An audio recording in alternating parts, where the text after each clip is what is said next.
Hi, my name is Rianna Solomon. I am from Mason Hall.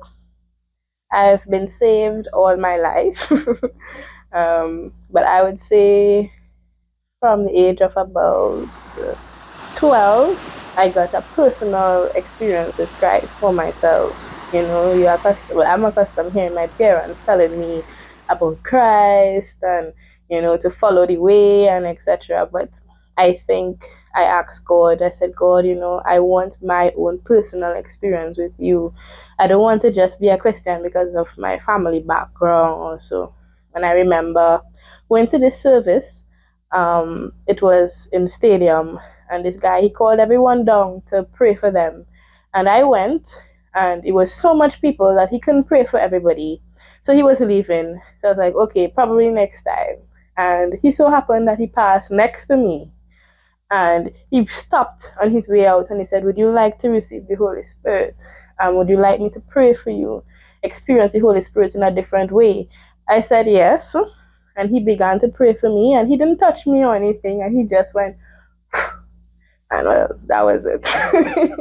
I was dog, and he went his way, and I just felt like I felt a difference in that moment.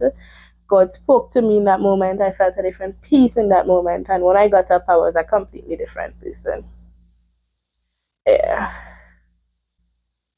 So, Testimony Talk Tuesdays, God gave me that approximately 6 to 7 years ago. I was in my apartment, just moved to Trinidad all alone. I think I was like 17 years old.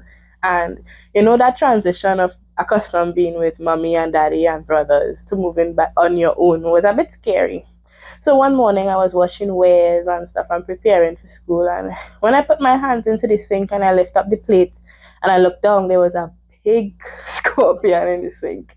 And I pull away my hand immediately. And well, I tried to use the plate to kill it, but that was drama. But I got it to die. And then I started to reflect and thank God so much because in the moment, I realized that I didn't have anybody else to call on to say help, or if it is I got stung from it. I didn't have any help in the moment. I was all alone. So I thanked God so much because I would have to travel to the hospital or call an ambulance or something. And I thanked God so much for protecting me in that moment, and being there with me. And while I was reflecting, he told me that he wanted me to start Testimony Tuesdays. Well, it took place on a Tuesday.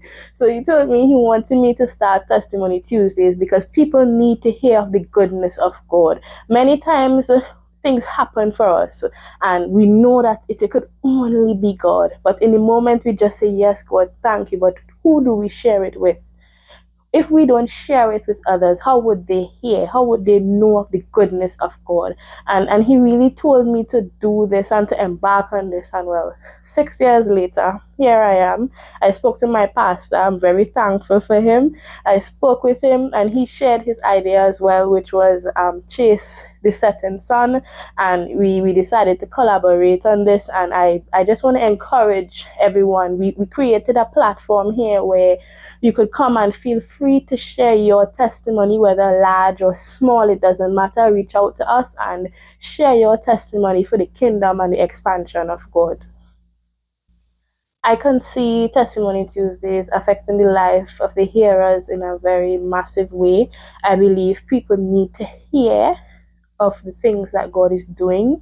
Many times you would hear a person saying, you don't really see no miracles or no nothing happening these days, but in reality they are happening. It's just that people are not sharing it.